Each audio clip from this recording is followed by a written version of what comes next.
Jesteśmy przy odmianie Loreto Blue, odmiana z Fall Creek Collection. Sadzonki posadzone w maju. Jak widzimy, mają już ładne nowe przyrosty. Na każdym krzaku jest już kilka nowych pędów, które będą budowały nam plon na przyszłe lata. Mamy też tutaj, widzimy, dwa pączki zainicjowane, z których też wyrosną nowe pędy.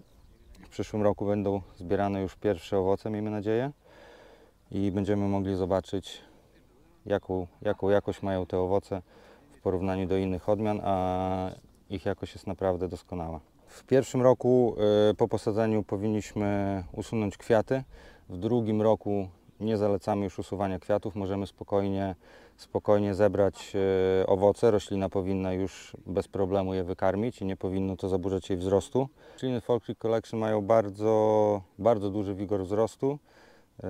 Nawożenie stosujemy, tak powiedziałbym, standardowo jak przy innych odmianach i będzie można zauważyć, że naprawdę wigor wzrostu jest dużo silniejszy niż w przypadku innych odmian. W pierwszym roku rośliny wypuszczają naprawdę dużo młodych pędów, z których możemy zbudować sobie strukturę krzaka na przyszłe lata. Kilka dni temu w karczmiskach pokazywaliśmy Państwu sadzonki odmiany Arabella Blue, które były niedawno posadzone na borówkowym Factory.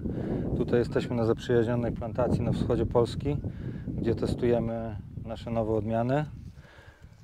I widzimy tutaj, jaki potencjał pokazuje odmiana Arabella Blue. Owoce są już dosyć duże. Nie ma jeszcze nawet niebieskich owoców w tym momencie.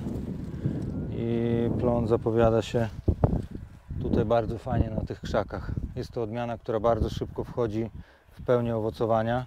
Produkuje bardzo silne, młode pędy i bardzo dobrze zawiązuje owoce. Ma naprawdę wytrzymałe pąki na nasze polskie warunki klimatyczne. Nie ma tutaj na tych krzakach żadnych strat, żadnych przemarznięć w pąkach z tego roku.